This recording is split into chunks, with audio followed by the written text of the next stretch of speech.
আমার প্রথম মৃত্যুর কাছাকাছি আসার অভিজ্ঞতার কথা মনে আছে যখন আমি দ্বিতীয় শ্রেণীতে পড়তাম। তখন আমার বয়স ছিল 7 বা 8 বছর। আমি আমার অনুগত এবং স্নেহময় কুকুর ডাচিসের সাথে পেছনের উঠানে খেলছিলাম। আমার বাবা মা এবং আমি কখনোই ঠিক জানি না সে কোন জাতের ছিল, তবে তার শারীরিক গঠন দেখে মনে হতো সে পেটবুল ডিঙ্গো মিশ্রিত ছিল।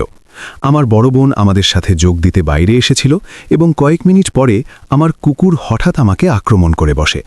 কিছু বোঝার আগেই সে আমার উপরে উঠে আসে। গর্জন করতে করতে আমার মুখে কামড় দিতে শুরু করে।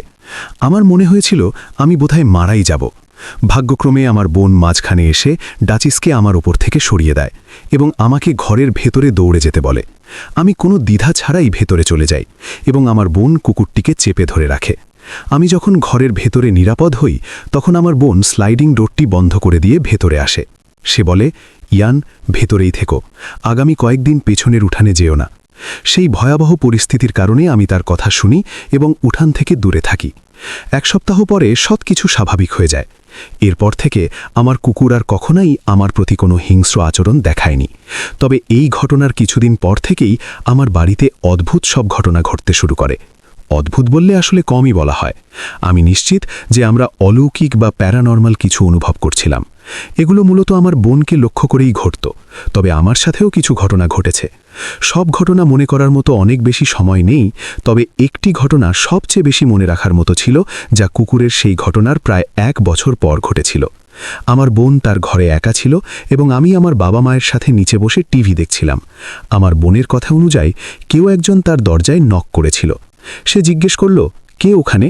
কিন্তু নকিং বা দরজায় টোকা দেওয়ার শব্দ আরও জোরে হতে শুরু করল। সে আবার জিজ্ঞেস করল, কিন্তু নকিং আরও বাড়তে থাকল। সে চিৎকার করে বলল, ইয়ান, কারণ সে ভেবেছিল আমি হয়তো তার সাথে মজা করছি। হঠাৎ দরজায় আঘাতের শব্দ অসহ্য রকমের জোরালো হয়ে ওঠে এবং দরজাটি যেন ভেঙে পড়ার মতো অবস্থা হয়। আমার বোন দৌড়ে গিয়ে দরজাটি তার 2 হাত দিয়ে শক্ত করে চেপে ধরে রাখে, যাতে এটি কবজা থেকে খুলে না যায়। দরজার কাছে পৌঁছানোর পর সে এক অশুভ কণ্ঠস্বরের হিসহিস শব্দ শুনতে পায়, বাইরে এসো। আমার বোন ভয়ে মেঝেতে পড়ে যায় এবং চিৎকার করতে থাকে, হে ভগবান, আমাকে সাহায্য করো। হঠাৎ করে দরজায় সেই আঘাত বন্ধ হয়ে যায় এবং দরজার ওপাশে অশুভ শক্তির চলে যাওয়ার এক অদ্ভুত চিৎকার শোনা যায়।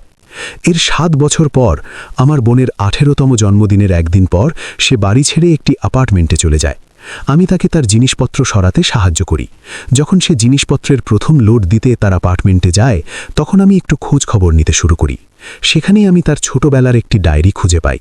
সেখান থেকেই আমি জানতে পারি এই সব কিছুর শুরুটা ঠিক কিভাবে হয়েছিল। ডায়েরির পাতায় আমি আমার বোনের 5ম শ্রেণীতে থাকা অবস্থায় পয়েন্ট রেজে করা 1 সপ্তাহের এক ফিল্ড ট্রিপের কথা জানতে পারি। আমার বোনের এক সহপাঠী সেখানে একটি উইজা বোর্ড নিয়ে আসে। তারা আমার বোনকেও সেটা দিয়ে খেলতে উৎসাহিত করে। সে ধীরে ধীরে বোর্ডটির প্রতি আকৃষ্ট হয়ে পড়ে এবং তার বন্ধুর কাছে জানতে চায় এটা কিভাবে তৈরি করা যায়। পরের সপ্তাহে বাড়ি ফিরে সে নিজের একটি উইজা বোর্ড তৈরি করে। কিছুদিন এটি নিয়ে সময় কাটানোর পর বোর্ডের সাথে থাকা অশুভ আত্মাটি তাকে বলে যে তাকে একটি উৎসর্গ নিতে হবে এবং সে একজনকে বেছে নিয়েছে, আর সে ছিলাম আমি। আমার বোন ভয়ে প্যানিকড হয়ে বোর্ডটি ছুঁড়ে ফেলে দেয়। ডায়েরির এই অংশটি পড়ার পর আমি বুঝতে পারি যে আমার বোন যে অশুভ আত্মাকে ডেকে এনেছিল, সম্ভবত সেই আত্মাই আমার কুকুরকে ভয় করেছিল আমাকে মেরে ফেলতে।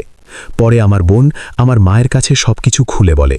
আমার মা আমাকে নিশ্চিত করেন যে সেই উইজা বোর্ডের কথা একদম সত্যি ছিল। এই ঘটনাটি 2016 সালের গ্রীষ্মে ঘটে। তখন আমি গ্র্যাজুয়েট হয়ে মাত্র 3 সপ্তাহ হয়েছে। আমি কলেজে যাওয়ার আগের ছুটির সময়টা উপভোগ করছিলাম। স্কুলে আমি খুব একটা জনপ্রিয় ছিলাম না, তাই আমার বন্ধু বেশি ছিল না। যারা ছিল তাদের মধ্যে একজন ছিল হ্যারাল্ড। এই নামটা মনে রাখবেন, কারণ পরে এর প্রয়োজন হবে। অন্য ছেলেরা যখন ক্লাবে গিয়ে মদ খেত, তখন আমার শখ ছিল গ্যারেজ সেলে গিয়ে বিভিন্ন জিনিস সংগ্রহ করা। একদিন একটি গ্যারেজ সেলে আমি একটি পুরনো উইজা বোর্ড খুঁজে পাই এবং সেটা কিনে ফেলি। আমি শুনেছিলাম যে উইজা বোর্ড দিলে বিদেহী আত্মার সাথে যোগাযোগ করা যায়, তবে সত্যি কিনা সেটা জানতাম না। বোর্ডটি বাড়ি আনার পর আমি হ্যারাল্ডকে ডাকি সেটা পরীক্ষা করার জন্য। আমরা আমার বাবা মা এবং ভাইয়ের বাইরে যাওয়ার অপেক্ষা করি। তারা অলিভ গার্ডেনে ডিনারে যাওয়ার 15 মিনিট পর হ্যারাল্ড আমার বাড়িতে আসে। লাইট বন্ধ করে মোমবাতি জ্বালানোর পর হ্যারাল্ড কিছুটা ইতস্তত হয়ে যায়। সে বলে, আমরা কি আদৌ এটা করব যদি আমাদের উপর কোনো আত্মা ভর করে? আমি তাকে শান্ত হতে বললাম। আমরা প্ল্যানচেটে হাত রেখে জিজ্ঞেস করলাম, কেউ কি এখানে আছে? প্ল্যানচেটটি ইয়েস শব্দের দিকে সরে যায়। আমি আবার জিজ্ঞেস করলাম, তুমি কি কোনো ভালো আত্মা? এবার প্ল্যানচেটটি হঠাৎ নো শব্দের দিকে সরে যায়। হ্যারল্ড প্যানিক করতে থাকে। আমি তাকে শান্ত হতে বলে আত্মাকে সরাসরি জিজ্ঞেস করলাম, তুমি কি চাও? প্ল্যানচেটটি তখন একটা ভয়ানক বার্তা দেয়, ইয়োর লাইভস। হঠাৎ করে মোমবাতিগুলো নিভে যায় এবং ঘর অন্ধকার হয়ে পড়ে। আমরা ভয়ে চিৎকার করে উঠি। তখনই আমাদের খুব কাছে একটা ধপ করে শব্দ শোনা যায়। আমি দৌড়ে গিয়ে লাইট অন করি। যা দেখলাম তা দেখে আমার রক্ত হিম হয়ে গেল। হ্যারাল্ডের মাথার মাত্র কয়েক ইঞ্চি দূরে একটি কাঁটা চামচ পেছনের দেয়ালে গেঁথে আছে। এটি সেই একই কাঁটা চামচ ছিল যেটা আমি হ্যারাল্ড আসার কিছুক্ষণ আগে সিঙ্কে ফেলে দিয়েছিলাম। হ্যারাল্ড সেটা দেখে সাথে সাথে সেখান থেকে চলে যায়।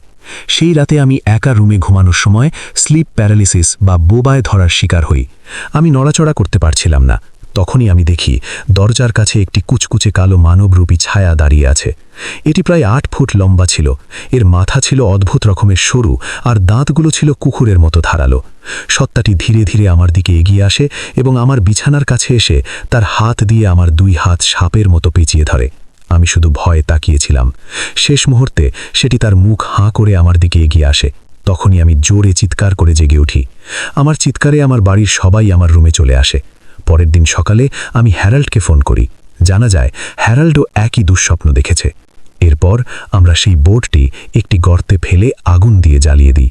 সবার কাছে আমার অনুরোধ, কখনোই উইজা বোর্ড নিয়ে ঘাটাঘাটি করবেন না। এই গল্পটি গত কয়েক বছর ধরে আমার বাড়িতে আমাদের পরিবারের সাথে ঘটে যাওয়া বিভিন্ন ঘটনার সংমিশ্রণ। আমার বাবা মা এখনও সেই বাড়িতে থাকেন। বাড়িটি খুব বেশি পুরনো নয়, মাত্র 20 বছর। তবে আমার বেডরুমে সবসময় এক অশুভ নেতিবাচক এনার্জি ছিল। আমি সবসময় অনুভব করতাম রুমের এক কোণে লম্বা এবং মুখহীন কোনো এক ছায়া দাঁড়িয়ে আমাকে দেখছে। আমি ভেবেছিলাম হয়তো ভূত প্রেতের গল্প বেশি শোনার কারণে আমার মাথায় এসব কাজ করছে, কিন্তু পরে জানতে পারি শুধু আমি একাই এটা অনুভব করি না। একবার আমার বোন আমার রুমে ঘুমানোর পর সকালে উঠে জিজ্ঞেস করে, তো রুমে ওটা কি ছিল? সে জানায় সারা রাত তার মনে হয়েছে রুমে কেউ একজন আছে এবং সে জানালার পাশে সিলিং পর্যন্ত লম্বা এক কালো ছায়াকে দাঁড়িয়ে থাকতে দেখেছে। এমনকি আমার প্রিয় বন্ধুও আমার রুমে ঘুমাতে এসে একই অভিজ্ঞতা পেয়েছে। প্রায় 6 মাস পরে আমি ভয়াবহ সব দুঃস্বপ্ন দেখতে শুরু করি। আমার মা আমাকে একটি ক্রুশবিদ্ধ যিশুর মূর্তি এবং তসবি বা রোজারি দিলে দুঃস্বপ্নগুলো কিছুদিনের জন্য বন্ধ হয়। তবে রুমে হাঁটার শব্দ নিয়মিত শোনা যেত।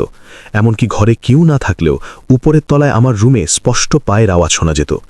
একদিন রাতে আমি ঘুমের ঘরে চোখ খুলে দেখি রুমের কোণে শয়তানের মতো দেখতে এক উজ্জ্বল লাল রঙের কুৎসিত সত্তা দাঁড়িয়ে আছে। ভয়ে আমি কম্বলের নিচে লুকিয়ে পড়ি। কয়েকদিন পর আমি আমার মাকে এটা বললে তিনি জানান যে আমার বোনও ঠিক একই রাতে একই দুঃস্বপ্ন দেখেছে। তবে তফাৎ শুধু এটাই ছিল যে স্বপ্নে সে যখন সেই কুৎসিত সত্তাটিকে দেখছিল তখন আমি তার পাশে বসে তার দিকে তাকিয়েছিলাম। পরে আমি সেই বাড়ি থেকে চলে আসি, কিন্তু সেই অশুভ আত্মাটি আমার পিছু ছাড়েনি। আমার স্বামীও আয়না একটি কালো ছায়াকে দেখতে পেয়েছেন এবং কানে ফিসফিস শব্দ শুনেছেন। অশুভ আত্মা বা ডিমান শুধু পুরনো বাড়িতে নয়, যে কোনো মানুষের সাথেও লেগে যেতে পারে। এই ঘটনাটি কয়েক বছর আগে আমার চাচার সাথে ঘটেছিল। আমাদের দেশে এমন কিছু মানুষ আছে যারা কালো জাদু চর্চা করে। আমার চাচা তখন একজন সিকিউরিটি গার্ড হিসেবে নাইট শিফটে কাজ করতেন। কাজ শেষ করে ফেরার সময় তার এক সহকর্মী তার কাছে লিফট চায়, কিন্তু সেই সহকর্মীর বাড়ি অনেক দূরে হওয়ায় আমার চাচা রাজি হননি। এতে সেই লোক রাগে চিৎকার করতে শুরু করে এবং চাচার পায়ের কাছে থুথু ফেলে।